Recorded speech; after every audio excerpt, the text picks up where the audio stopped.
Thank you so much for that. I will go straight to the point.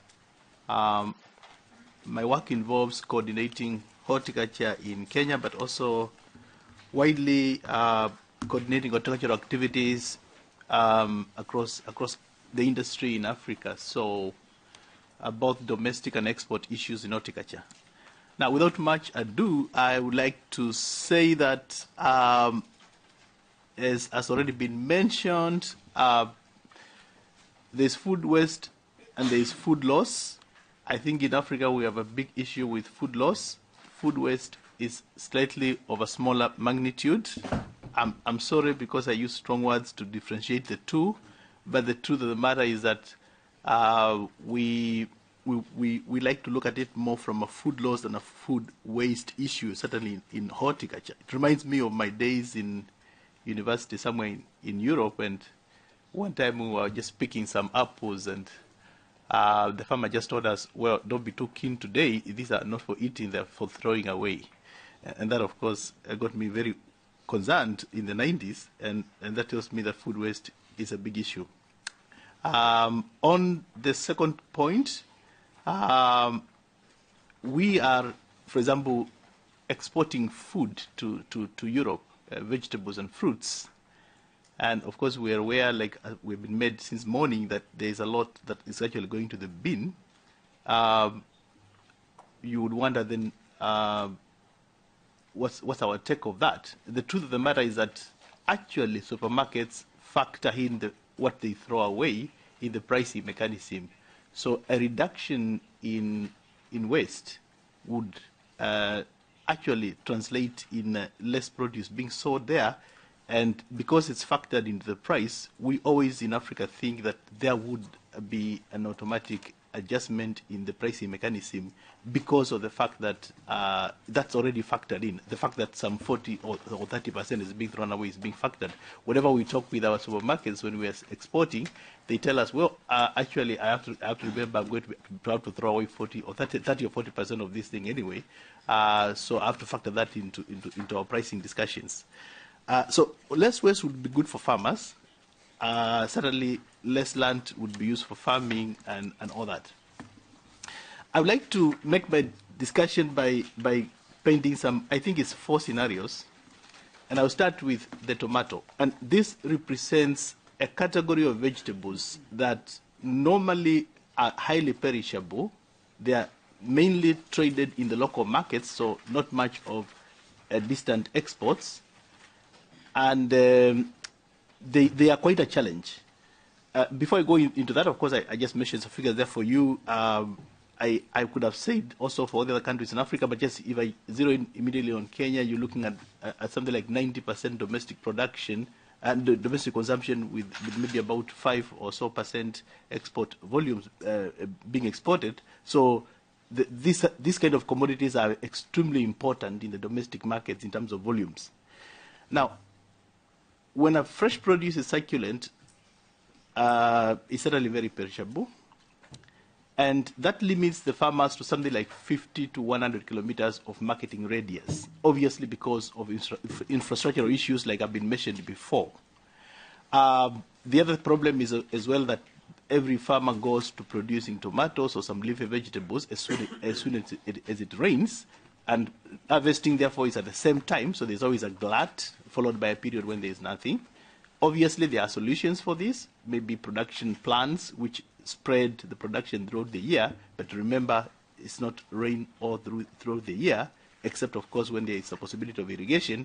So it's a challenge on this category of produce. It's the biggest in Africa, and the solutions lie more in infrastructure and market efficiency. Market efficiency, of course, meaning also production plans, very well tested systems of producing this kind of produce in other economies. So it can be reduced, but you would have to work on the twin situation of market efficiency and infrastructure.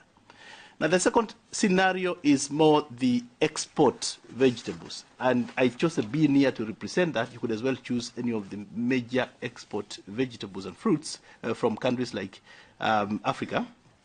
And in this, you will find quite organized production, transportation, and grading systems. That's a characteristic. Now, at at the moment, at the point of sorting, where, for example, everything is being exported, you will have something like about 25% export rejections, not waste, not loss, because this, because it's quite organized, it came in an organized transport and an organized sorting, then it's accessible for other use. I remember very well, for example, right now, urban and peri-urban dairy farming around Nairobi in Kenya is being sustained by this kind of a scenario.